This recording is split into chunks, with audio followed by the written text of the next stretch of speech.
할렐루야. 오늘은 8.15 75주년 맞는 주일입니다. 1945년이 또 8월 15일 광복의 기쁨을 누린 날 맞지만, 그리고 곧바로 분단되었기 때문에 남북이 우리 민족은 또 다른 기도 제목을 가지게 되었죠. 해서 한국교회는 오늘 주일을 평화통일 기도하는 주일로 지킵니다. 함께 기도하게 되기 원합니다. 오늘 오후에 평화통일 기도 주일 연합예배가 있고 제가 설교를 맡았고요. 유튜브로 중계될 예정입니다. 영상이 남을 것 같아요. 일단 오늘 말씀은 제가 주일 예배는 야곱의 여정 시리즈 계속 이어가도록 그렇게 하겠습니다. 우리 가운데 지금 사는 이곳 서울이 다양한 인문들 많으시죠. 모르긴 몰라도 서울이 고향 아닌 분들이 더 많으실 것 같습니다. 저도 고향 떠난 지 40년이 넘었습니다. 그래도 여전히 고향 또 어린 시절 그러면 가슴이 아련하고 또 따뜻하기도 하고 그립기도 합니다. 그래도 언제나 가볼 수 있는 고향이어서 감사하죠. 근데 고향이 있어도 고향을 못 가는 신앙민들 생각할 때 참 그래요. 얼마나 문득문득 살아오면서 고향이 그리웠겠습니까? 이제는 다 연로하셔서 돌아갈 희망마저 포기했다 하더라도 고향을 그리워하는 그 마음은 아마 주님 나라 갈 때까지 사라지지 않으실 것 같아요. 여러분, 그런데 고향에 대한 그리움은 문화적인 개념이나 심리적 개념이 아니라 영적 개념, 영적인 정서입니다. 그래서 고향은 성경에서 매우 중요한 개념입니다. 모든 생명은 자신이 나고 자라난 곳, 고향으로 돌아가려는 회귀 본능이 있습니다. 그런데 고향은 성경적 의미에서, 영적인 의미에서 단순히 육신이 태어나고 자란 장소라기보다는 우리 삶과 존재 본래적인 자리를 뜻하는 거죠. 그런데 우리에게는 그 본래적인 자리로 돌아가고 싶은 열망이 우리의 존재 깊은 곳에 자리하고 있습니다. 그러니까 육신의 고향을 그리워하는 그런 갈망도 있지만 우리 존재가 원래 있었던 그 자리로 돌아가고 싶은 갈망이 우리 모두에게 있다는 거죠. 오늘은 야곱의 이야기 여정 4번째 시간입니다. 야곱이 고향을 떠나서 생활한 타향살이를 살펴볼 텐데요. 이 타향살이라는 게 낯선 곳에서 단순히 살아 생존하는 기간이 아니라 타향살이라고 하는 것이 우리가 본래 있었던 자리인 고향으로 돌아가는 과정이라고 하는 사실을 오늘 발견하게 될 것입니다. 그렇습니다. 우리의 타향살이는 고향으로 돌아가기 위해서 꼭 필요한 시간이요 과정입니다. 야곱의 얘기입니다. 야곱이 긴 여행 끝에 삼촌집 라반의 집에 도착을 하죠. 하란. 여기서 흥미로운 일이 벌어져요. 여러분 창세기 이야기가 29장, 30장, 31장에 기록되어 있는데요. 굉장히 재밌어요. 혹시 못 읽은 분들이 있다면 당장 읽으시면 좋겠어요. 성경에서 가장 재미로운 부분 가운데 하나예요. 이런 얘기죠. 야곱이 하란 땅 라반의 집에 도착해서 한 달을 사요. 한 달쯤 살다가 그 집을 유심히 관찰해 본 결과 라반에게는 2딸이 있었습니다. 청년 야곱에게는 2 자매가 눈에 들어왔어요. 그 딸의 이름이 레아와 라헬입니다. 창세기 29장 17절에 보면 레아는 시력이 약하고 라헬은 곱고 아리따웠다고 되어 있는데 정확한 번역은 안 해요. 그래서 표준 세번역을 보면 레아는 눈매가 부드럽고 라헬은 몸매와 용모가 아름답고 예뻤다고 되어 있어요. 원문에 가깝습니다. 그런데 야곱은 라헬을 더 사랑했죠. 야곱에게는 눈매가 부드러운 것보다는 용모가 빼어난 아름다움이 더 중요했던 거죠. 그게 야곱이에요. 그래서 야곱은 삼촌의 집에서 어떻게 먹고 살 것인가에 대한 계약을 하면서 의외의 제안을 합니다. 삼촌, 제가 7년 동안 열심히 일할 테니까요. 저 라헬하고 결혼하게 해주세요. 사촌간이거든요. 지금 좀 이상스럽게 보이지만 고대 팔레스타인의 풍습에서는 사촌간의 결혼을 가장 이상적인 것으로 여겼습니다. 당시 관습이에요. 그래서 라반이 흔쾌히 승낙을 합니다. 7년이 지나고 결혼식이 거행되고 잔치가 열렸어요. 당시 결혼식은 거나한 잔치가 있는데 대부분 신랑이 술을 제일 많이 마시게 돼 있어요. 참 권하니까. 우리도 예전에 그랬죠. 근데 그날 저녁에 장인 라반이 라헬 대신에 큰딸 레아를 신방에 들여보냈어요. 여기 다음 날 술도 깨고 잠도 깨어서 딱 보니까 이게 뭐요? 라헬이 아니고 레아인 거예요. 너무 놀라가지고 삼촌에게 항의를 하죠. 삼촌 이럴 수가 있습니까? 그래서 삼촌이 그래 라헬도 줄 테니까 7년만 더 일해라. 너무 화가 났지만 야곱은 라헬을 너무 사랑한 나머지 그것을 받아들이게 됩니다. 야곱은 삼촌의 교묘한 책략에 말려든 것이죠. 자, 야곱이 삼촌의 제안을 받아들였지만 현재는 레아와 결혼해버린 상태예요. 근데 이 결혼이 확정되려면 신부와 7일간을 같이 지내야 됩니다. 이걸 초례라고 합니다. 그 초례가 지나고 나서 라헬도 라반에 줍니다. 라헬을 14년 만에 얻은 게 아니에요. 7년하고 7일 만에 두 사람의 아내를 얻게 돼요. 이후 레아와 라헬이 악인하기 전 경쟁에 돌입합니다. 여러분 이런 이야기가 우리의 관점에서는 낯설고 어색하지만 우리의 문화적 렌즈로 보시면 안 되고요. 고대 풍습이라는 것을 감안하시고 들으셔야 됩니다. 어쨌든 마치 궁중암투 같은 이렇게 막 자신들의 몸종들을 막 들여버리지 않습니까? 그래서 결국은 12명의 아이를 낳고 이 12명의 자식들이 나중에 이스라엘의 12지파가 됩니다. 그리고 또 7년이 지났어요. 이제 야곱은 라헬도 합법적 아내로 맞이하게 됩니다. 어느 날 야곱은 이제 고향으로 돌아가야 되겠다 하는 마음속에서 울려나오는 음성을 듣게 돼요. 삼촌이 잡아요. 왜냐하면 야곱이 너무 유능했거든요. 야, 너 네가 원하는 대로 싹을 늘 테니까 더 일하자. 백지수표 준 거예요. 네 연봉 달라는 대로 줄게. 좀 더 있어라. 붙잡는 거예요. 근데 야곱은 분명 고향으로 돌아가야 한다는 감동이 있었는데 순간 그래 좀 더 벌자. 좀 더 성공하고 싶은 욕심이 돌아간 거예요. 그래서 그것을 받아들이고 야곱은 고향으로 돌아가려는 음성을 애써 무시합니다. 그리고 다향살이를 연장해요. 또 7년을 보냅니다. 7년 도합 21년 흘러가요. 야곱은 이때 이런 제안을 하죠. 양떼 중에 삼촌 흰 양은 삼촌이 가지세요. 그리고 나머지 전박이 아롱진 것 검은 것은 자신이 가지겠다고 역제안을 합니다. 여러분 원래 흰 양이 우성이고 전박이 아롱진 것은 열등한 거예요. 희한하게도 그 다음부터 전박이 아롱진 것들이 건강한 것들이 막 태어나는 거예요. 여기 설명이 필요하지만 나뭇가지 벗겨서 물 먹는 개천 위에 띄운 얘기, 이런 세운 얘기 등은 좀 제가 오늘 시간상 생략을 합니다.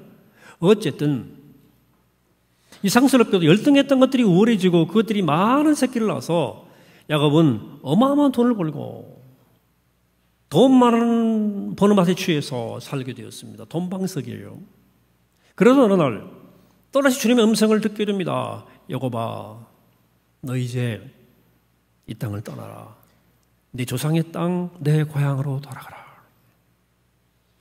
이번에는 거부할 수 없는 준엄한 말씀으로 들려오는 거예요. 자, 어떻게 보면 야곱은 타향에서 결혼도 하고 자식도 낳고 재산도 꽤 모으고 크게 성공했어요. 이제는 떠날 때가 아닙니다. 이제는 그 땅에 눌러 앉아 살아야 할 때예요. 근데 하나님은 그 땅을 떠나라는 거예요. 그 땅에 무엇을 의미합니까? 돈, 성공, 물질, 명예에 취해서 살아가는 땅이에요. 그것을 떠나 고향으로 돌아가라는 거예요. 네가 있어야 할 본래 자리로 돌아가라는 하나님의 요청이 들려온 거예요. 중요한 것은 이 시점에서 야곱이 하나님 요청에 예라고 응답합니다. 그런데 야곱은 자신이 떠나는 것을 삼촌이 반대할 것을 알았습니다. 그래서 삼촌이 3일 정도 거리 있을 때 몰래 가족을 데리고 도망을 치는 거예요. 라반이 바로 이 사실을 알고 라반이 막 추격을 합니다. 근데 하나님께서 꿈속에서 라반에게 나타나서 야곱을 해치지 말라고 말씀하셨어요. 그렇지만 야곱은 그냥 단숨에 야곱의 일행을 따라잡습니다. 여러분, 그래도 사위고 딸들이고 손주들인데 한번 인사는 해야 하지 않겠습니까? 작별 인사는. 그래서 그냥 보내는데 한 가지를 문제를 삼습니다. 누군가 집안의 수호신인 드라빔을 훔쳐간 거예요. 드라빔이라는 것은 고대 근동에서 그 집안을 지켜주는 수호신, 매우 중요한 값진 것이었어요. 사실 모세 이전에는 야훼 하나님을 섬기는 전통도, 제사 예배 전통도, 또 경전도 없을 때입니다. 그래서 이런 드라빔 같은 것들이 난무한 시대예요. 근데 그 드라빔을 누가 훔쳐간 거예요, 그 집안의 수호신을. 그래서 라반은 이것을 문제 삼습니다. 야곱이, 그래요? 내가 여기서 뭔가 나오면 그 사람 죽여도 됩니다. 이렇게 말합니다. 그걸 누가 훔쳐갔습니까? 라헬이 훔쳐갔어요. 라헬이. 가장 사랑하는 여인이 훔쳐갔어요. 근데 이 여자가 이걸 잘 숨겼지 않습니까? 얘기는 조금 더 다시 합니다. 중요한 얘기이기 때문에. 라헬이 드라빔을 훔쳐왔고 아버지를 쫓아와서 그 훔친 사람을 찾아내는데 야곱은 아무것도 모르고 훔친 사람 죽이래. 라반은 딸을 잃을 뻔했고 야곱은 아내를 잃을 뻔했어요. 근데 다행이랄까 뭘 할까 어쨌든 안 들켰어요. 그리고 라반은 돌아가기로 하고 갈게 돌기둥 하나를 쌓고 세우고 야곱과 계약을 맺습니다. 돌무더기를 딱 세워놓고, 자, 이제 이 돌무더기를 나도 넘어가지 않겠고 너도 다시는 이 경계를 넘어오지 말아라 하고 약속을 하고 헤어집니다. 계약이죠. 이 약속이 어떤 의미인가 하면 다시는 옛 땅, 옛 삶의 자리로 돌아가지 않겠다는 약속과 선언, 굉장히 중요한 약속입니다. 이로써 야곱은 타향살이를 끝내고 고향을 향해서 새로운 발걸음을 내딛기 시작하게 되는 것입니다. 지금까지 야곱의 타향살이를 제가 쭉 말씀을 드렸어요. 우리가 질문할 수 있습니다. 여기서. 자, 고향으로 돌아가야 한다면 도대체 타향살이는 어떤 의미가 있었을까 하는 거예요. 타향살이 쭉 돌아봤죠. 다시 한번 잠깐 보면요. 야곱이 여삼촌 집에 돌아오자마자 라헬에게 반했어요. 그녀와 결혼하기 위해서 7년을 일해야 했습니다. 그러나 7년 후 결혼하고 보니까 라헬이 아니고 레아였습니다. 이 사건은 절대 우연이 아닙니다. 형을 속이고 도망쳐온 야곱이 동생 아닌 언니를 신부로 맞는 속임수를 당한 거예요. 이 의미를 놓치면 안 되겠죠. 자신이 과거에 저지른 일을 타향해서 그대로 되돌려받고 있는 거예요. 또 라반에게 속아서 또 7년을 더 일하죠. 또 가문의 설에 넘어가가지고 더 부자가 될 수 있다는 생각에 자그마치 20년 이상을 속으면서 삽니다. 여러분, 사실 20년이 계속되는 과정인데 이게 속는 과정이에요. 그러면서 타향살이를 한 거예요. 형이 받을 창조의 권리를 가로챈 야곱은 삼촌 라반에 의해서 철저하게 기만당하고 속으면서 자신이 저지른 일을 그대로 되돌려받는 거예요. 야곱은 타향살이 하는 동안 자기 자신을 만나고 있는 거예요. 자기의 모습을 그대로 마주하는 겁니다. 야곱은 나중에 삼촌의 속임수에 맞서서 자기 권리를 찾고 상당한 재산을 모으죠. 그럼에도 불구하고 야곱이 고향으로 돌아가겠다고 한 것은, 결심한 것은 매우 중요한 포인트인데요. 왜냐하면 고향으로 돌아가겠다는 것은 이제 더 이상 이런 식으로 살지 않겠다는 거예요. 내가 더 갖고 남보다 앞서기 위해서 속고 속이는, 되갚아주고 악다구니 쓰는 삶을 이제는 그만두겠다는 것이 고향으로 돌아가겠다는 말의 의미입니다. 고향으로 돌아가겠다는 말의 의미는 이제 속고 속이는 그 무한 경쟁의 옛사람으로 이제 돌아가지 않겠다. 이제 그만하겠다는 거예요. 좀 전에 말씀드린 대로 야곱이 몰래 삼촌 곁을 떠났다가 삼촌이 추격했지 않습니까? 근데 라반이 드라빔 그거 문제 삼았잖아요. 근데 못 찾아요. 라반이 숨겼지 않습니까? 야곱은 이 상황을 전혀 모릅니다. 라반이 막 텐트 하나 뒤지는 거예요. 이거 나오면 너 범인 죽인다 하는 기세로 막 뒤집는 겁니다. 집안 구석구석을. 근데 라헬이 드라빔을 어디 놓았습니까? 낙타 등 위에 올려놓고 자기가 그 위에 깔고 앉아 딱 있는 거예요. 라바리마 텐트를 뒤지다가 못 찾고 밖에 나와보니까 이 딸 라헬이 낙타 위에 딱 앉아있는 거예요. 야, 너 아버지 왔는데 왜 그렇게 위에서 낙타 위에 앉아있냐? 그러니까 아버지 제가 생리 중이어서 내려갈 수가 없어요. 그래요. 그러고는 넘어갑니다. 근데 라헬이 낙타 위에 드라빔을 깔고 앉아서 아버지를 속여서 들키지 않았는데 나중에 야곱이 이 모든 사실을 알게 됩니다. 다 알게 돼요. 전모를. 그때 야곱이 소스라친 거예요. 소름이 돋는 겁니다. 뼈저려요. 가장 사랑하는 아내가 지 아버지를 속이는 장면을 똑똑히 목격한 거예요. 아버지를 속인 인간이 누구였습니까? 야곱이었어요. 근데 본인이 정말로 사랑하는 아내가 자기 눈앞에서 아버지를 완벽하게 속여요. 이걸 바로 곁에서 생생하게 목격하는 거예요. 하마터면 그때 아내 잃을 뻔했는데, 야, 훔치고 속이는 삶이 얼마나 위험하고 얼마나 참 해로운 것인지를 절절히 깨닫는 겁니다. 소름이 끼치는 거예요. 그래서 야곱은 삼촌과 돌기둥을 쌓고 거기서 계약을 체결합니다. 그리고 약속하죠. 결심하죠. 내가 다시는 그 경계 너머로 돌아가지 않겠다. 다시는 속이고 욕망으로 사는 삶으로 돌아가지 않겠다고 결단한 겁니다. 여러분, 야곱의 타향살이가 의미 없는 시간이었나요? 야곱의 타향살이는 자신의 옛모습을 돌아보고 적나라하게 발견하는 시간이었습니다. 우리가 살아가면서 때때로 잘못 저지르고 있는데 회개할 일들을 묻어버립니다. 잊어버리고 살아가요. 그러나 우리가 그것을 마주하지 않고는 근본적 변화가 없습니다. 그것을 마주하고 그것이 내 부끄러운 모습이라는 것을 똑바로 지켜보지 않으면 결코 새로운 존재가 못 됩니다. 야곱이 자신의 모습을 정직하게 대면하지 않았다면 이스라엘 될 수 없었을 것입니다.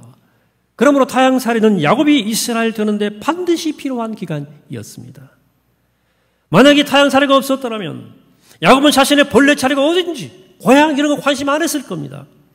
그래서 타향살이는 우리 자신을 발견하고 우리의 본래 자리로 돌아가기 위한 진정한 준비의 기간입니다. 여기 고향으로 돌아간다는 이 말은 일종의 은유예요. 은유, 메타포인데요. 그러니까 실제 귀성, 귀향, 귀농하라는 얘기 아닙니다. 성경에서 타향은 하나님으로부터 멀어진 삶의 자리예요. 그럼 고향은 하나님과 함께 가까이 살아가는 삶의 자리예요. 또 그런 삶이에요. 하나님 우리 생명의 또 삶의 원천, 출발점이거든요. 그러니까 하나님과 함께 사는 삶이 우리의 원래 고향이에요. 에덴이 모든 인류의 고향인데 에덴은 하나님과 장벽이 없는, 하나님과 친히 함께 거했던 곳입니다. 그래서 하나님과 함께 살아가는 삶의 자리가 우리의 고향이에요.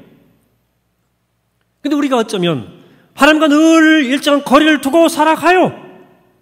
그래 다 타향살이 하는 거야. 고향은 놔두고.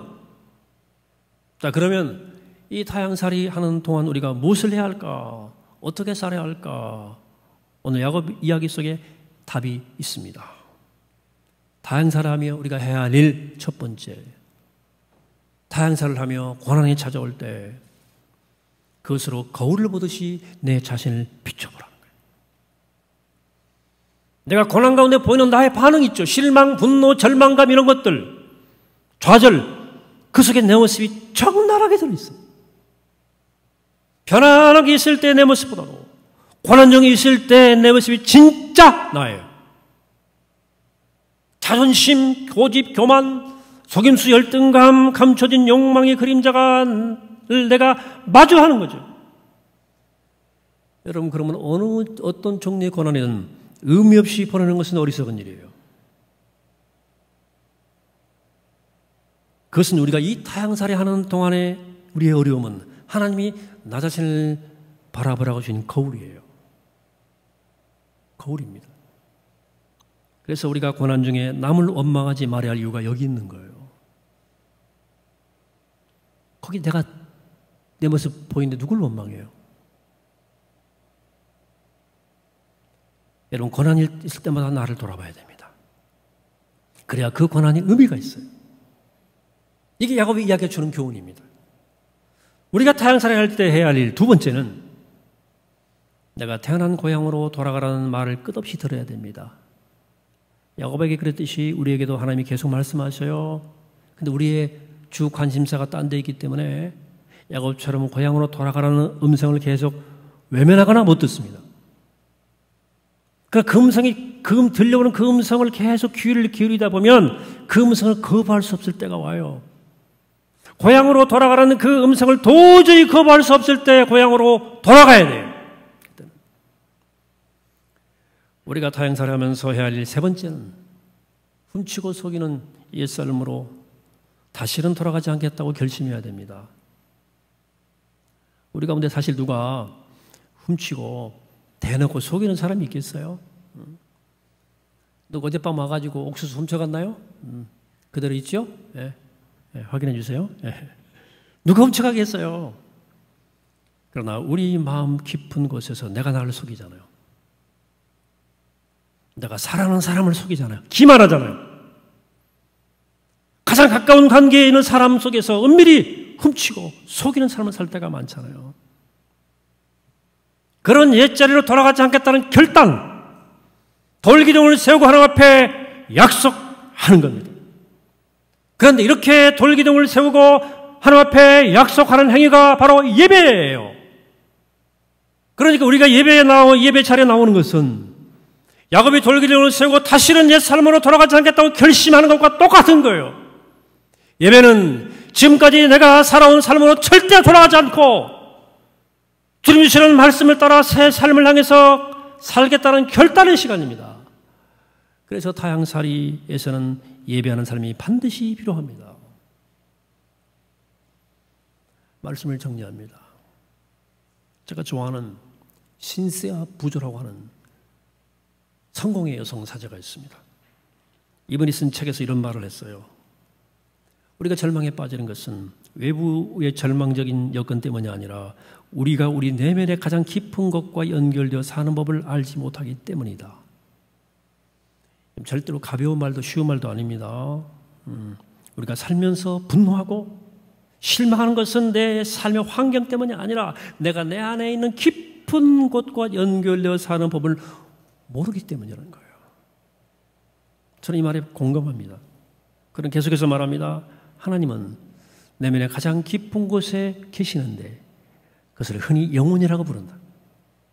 하나님은 거기에 아무리 사용해도 고갈되지 않는 자비와 사랑의 샘을 마련해 놓으셨다고 말합니다. 그리고 마지막 이렇게 덧붙입니다. 우리는 그 샘을 마시며 살아야 한다. 거기가 우리의 고향이다.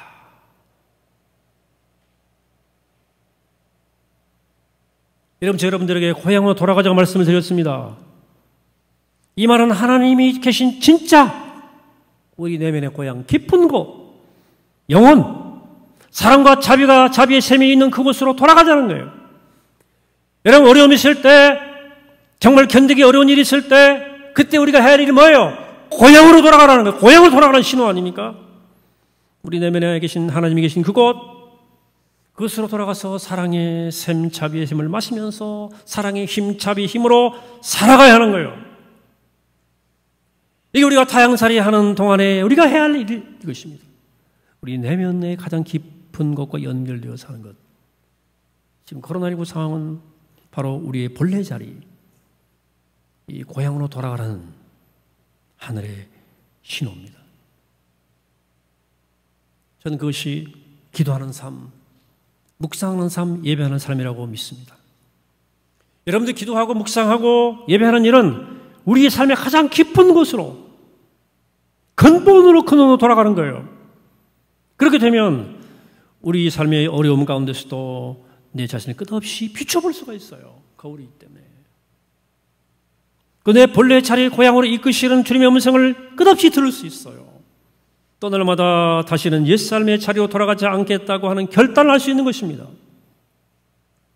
여러분, 바라기는 우리 모두 날마다 자비와 사랑의 샘물을 마시면서 하나님의 자녀답게 고향으로 돌아가는 사람답게 살아가게 되시기를 축복합니다. 이 은혜가 우리 모두에게 함께하는 이 복된 주일 되기를 주임으로 간절히 축원합니다. 수고하시겠습니다. 거룩하신 하나님 감사합니다. 우리 다 타향살이 하고 있는데 우리의 고향으로 돌아가라는 음성을 듣고요. 고향으로 돌아가 하나님 이 땅의 모든 어려움 속에서 거울 삼아 나를 보고 주의 음성을 들으며 다시는 그 삶을 돌아가지 않겠다고 결단하고 고향으로 돌아가 주님과 함께 동행하는 거룩한 동행을 살아가는 우리가 되게 하여 주옵소서. 예수 그리스도의 이름으로 기도하옵나이다. 아멘.